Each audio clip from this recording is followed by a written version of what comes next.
ஆதிமா சிவசக்தி போற்றி ஓம். ஓம் நமோ நாராயணாய. அனைவருக்கும் வணக்கம்ங்க.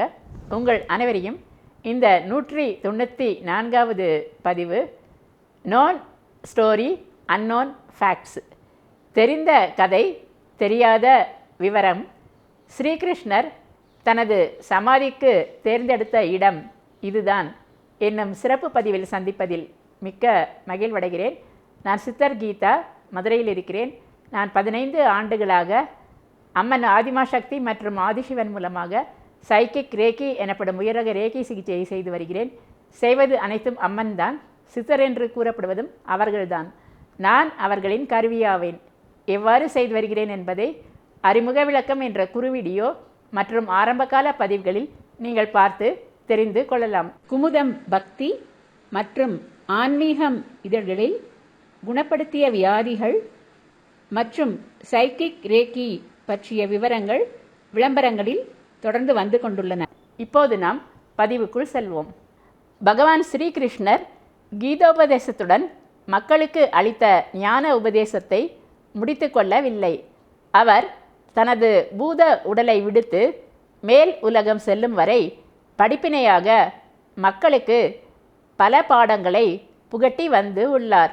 அவை என்ன என்று பார்ப்பதற்கு முன் தனது அஸ்தி நிரந்தரமாக மக்கள் பார்வைக்கு இருந்து பூஜிக்கும் வண்ணம் செய்துவிட்டு போன விவரங்களை முதலில் நாம் பார்ப்போம். ஸ்ரீகிருஷ்ணர் மானுட உடலில் இருந்தது மொத்தம் 125 ஆண்டுகள் 8 மாதங்கள் 7 நாட்கள்.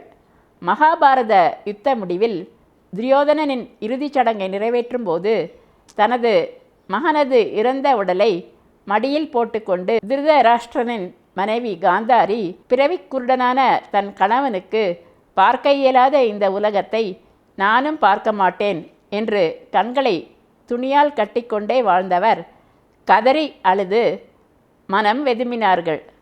அச்சமயம் கிருஷ்ணர் அங்கு வர, கிருஷ்ணா, நடந்த அனைத்து நாசங்களுக்கும் நீதான் காரணம்.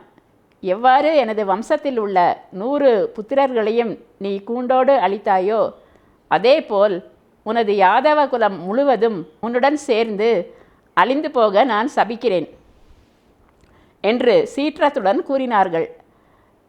கிருஷ்ணர் அது கேட்டு மௌனம் சாதித்தார். உயர்ந்த பத்தினி பெண்ணின் சாபம் பலிக்கத்தானே செய்யும். சற்று நேரத்தில் கோபம் அடங்க பெற்ற காந்தாரி நிதானத்துக்கு வந்த பின் தன் தவறை உணர்ந்தார். ஐயோ, நடந்தது அனைத்தும் என் மகன் செய்த தவறுகளால் அல்லவா வந்தது. புத்திர பாசத்தால் உணர்ச்சி வசப்பட்டு சபித்து விட்டேனே. கிருஷ்ணா, என்னை மன்னித்து விடு என்று அவர் கால்களில் வீழ்ந்து மன்னிப்பு வேண்டினார்கள். ஸ்ரீகிருஷ்ணர் அமைதியாக, எல்லாம் விதிப்படி நடந்து முடிந்தது தாயே என்று கைகுப்பியபடி விடை பெற்றார். மகாபாரத போர் நடக்கும்போது அவருக்கு வயது 89. பின்னர் 36 ஆண்டுகள் முடிவில் காந்தாரி சாபத்தின்படி ஆணவத்தால் அறிவிழந்த யாதவர்கள் ஒரு முனிவரின் சாபம் பெற்று தர்ப்பை புட்கள் உலக்கைகளாக மாற ஒருவரை ஒருவர் அடித்து கொண்டு இறந்தார்கள். கிருஷ்ணர் யோசித்தார், என் மறைவுக்கு பின்னர் துவாரகா முழுவதும் கடலுக்குள் போய் துவாபர யுகமே முடிவுக்கு வர உள்ளது. ஆகையால் நான் இந்த உலகிலேயே ஒரு புனிதமான இடத்தை தேர்ந்தெடுத்து அங்கே இந்த உடலை விடுவேன் என்று முடிவெடுக்க, அது கேட்ட பலராமன், நான் உன்னை விட்டு எங்கும் செல்ல மாட்டேன் கிருஷ்ணா. நான் ஆதிசேஷன் அவதாரம் என்பதை உணர்ந்து உள்ளேன். ஆக நீ முடிவெடுக்கும் இடத்திலேயே எனது பூத உடலை விடுகிறேன் என்று கூறி அவரை பின்தொடர்ந்தார். அக்காலத்தில் பிரபாசப்பட்டினம் என்று பெயர் பெற்றிருந்த அரபிக்கடலை ஒட்டி அமைந்த இடத்தை ஸ்ரீகிருஷ்ணர் தேர்ந்தெடுத்தார். அதுவே தற்சமயம் குஜராத் மாநிலம் சௌராஷ்டிரா தீபகற்பத்தில் அமைந்துள்ள உலகில் விக்ரமாதித்த மகாராஜாவால் கட்டப்பெற்ற முதல் சிவன் கோவில் அமைந்த சோமநாத் ஊர் ஆகும். 12 ஜோதிர்லிங்கங்களுள் ஒருவரான ஆதியான சோமநாதர் அங்கே அருளாசி நல்கி வருகிறார். தங்கத்தாலும் வைர வைடூரியங்களாலும் கட்டப்பெற்ற அக்கோவிலின் செல்வங்கள் கஜனி மஹமூது படையெடுப்பு சேர்த்து 17 முறை கொள்ளடிக்கப்பட்டது. ஆனாலும் அதன் மகிமை மங்காமல் இன்றும் புதுப்பொலிவுடன் காட்சி தருகிறது. சந்திர பகவானுக்கு அவரது மாமனாரான பிரஜாதிபதி தட்சன் அவர் மணந்த 27 தட்சனது புதல்விகளில் ரேவதி மீது மட்டும் அன்பு செலுத்துவது கண்டு அவரது கலைகள் தேய சாபம் இட்டார். அச்சாப நிவர்த்தி பெற சந்திர பகவான் தேர்ந்தெடுத்து பூஜை செய்தது சோமநாதர் லிங்கம் ஆகும். சோமன் என்றால் சந்திரன்.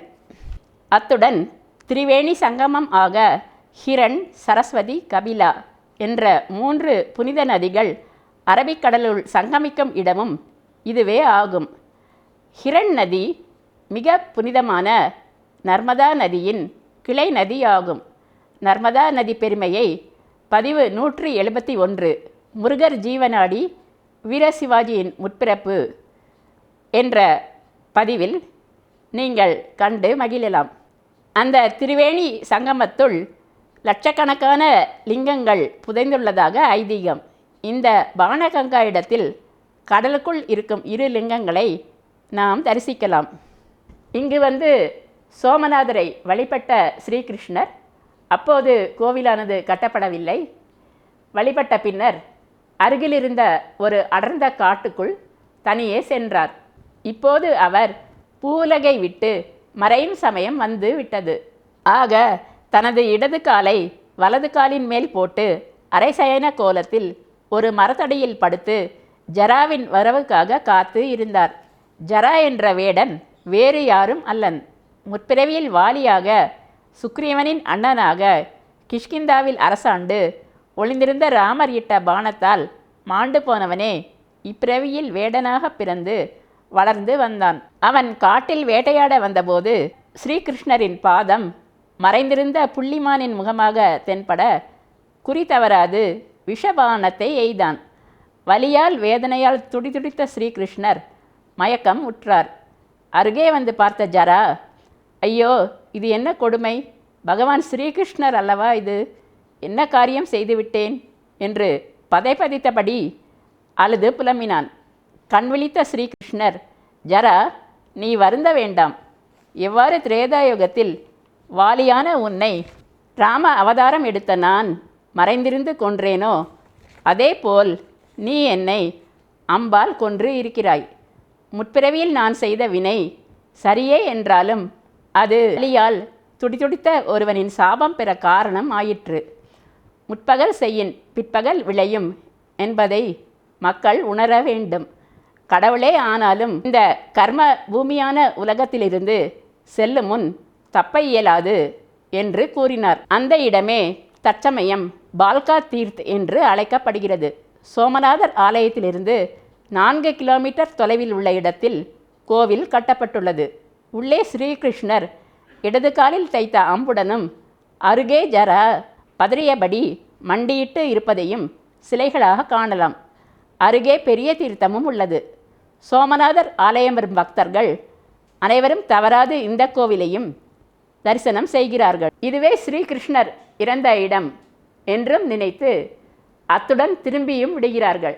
ஆனால் ஸ்ரீகிருஷ்ணர் உண்மையில் இறந்த இடம் இது அல்ல. அதன் பின் அதீதமான வலியுடனும் வேதனையுடனும் 4 கிலோமீட்டர் தூரம் நடந்து சென்ற ஸ்ரீகிருஷ்ணர் டெஹட்சார் என்ற இடத்தை அடைந்தார்.